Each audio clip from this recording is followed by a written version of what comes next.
চাকৰিৰ বাবে প্ৰস্তুতি চলাই থকা যুৱক যুৱতীসকলৰ বাবে এক সুখবৰ। ভাৰতীয় ডাক বিভাগে নিযুক্তি লাভৰ বাবে আনিছে এক সুবৰ্ণ সুযোগ। শীঘ্ৰেই ডাক বিভাগত ৪৫,০০০তকৈ অধিক পদত নিযুক্তিৰ বাবে নিযুক্তি প্ৰক্ৰিয়া মুকলি হ'ব। এই সন্দৰ্ভত শীঘ্ৰেই অধিসূচনা প্ৰকাশ কৰাৰ সম্ভাৱনা আছে। তথ্য অনুসৰি গ্ৰামীণ ডাক সেৱক, পোষ্টমেন, মেইল গাৰ্ড আৰু মাল্টি টাস্কিং ষ্টাফ পদত দিয়া হ'ব নিযুক্তি। এই পদসমূহৰ বাবে কিদৰে আবেদন কৰিব তথা আবেদন মাচুল, যোগ্যতা পৰীক্ষা তথা আন দিশসমূহৰ বিষয়ে জনোৱা হওক।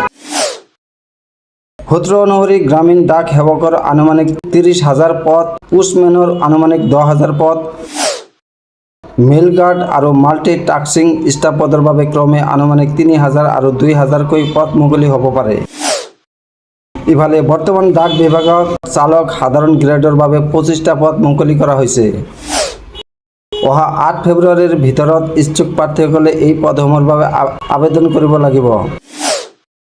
ডাক বিভাগৰ পদসমূহৰ বাবে আবেদন কৰিবলৈ প্ৰাৰ্থীসকল স্বীকৃতিপ্ৰাপ্ত বৰ্ডৰ অধীনত কমেও ৫০% নম্বৰ লৈ ১০ম শ্ৰেণীত উত্তীৰ্ণ হ'ব লাগিব।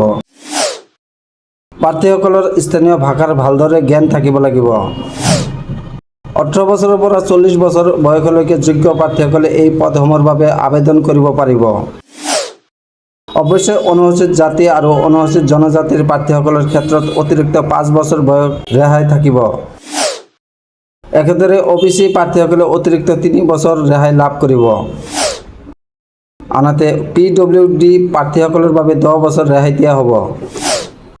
পদসমূহৰ বাবে আবেদন কৰিবলৈ কম্পিউটাৰৰ মৌলিক জ্ঞানৰ প্ৰয়োজন।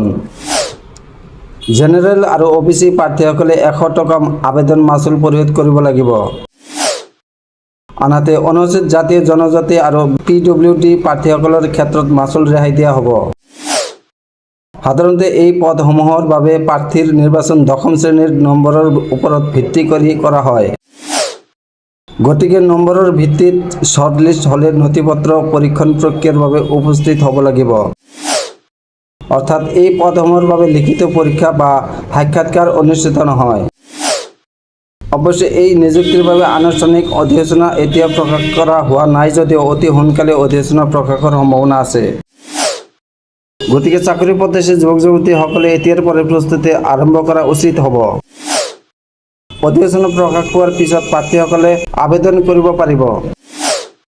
প্ৰথমে ডাক বিভাগৰ অফিচিয়েল ৱেবছাইট www.indiapost.gov.in চাব।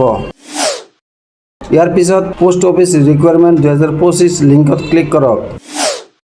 এতিয়া নিজা ইমেইল ID আৰু ফোন নম্বৰৰ সহায়ত ছাইন আপ কৰিব লাগিব।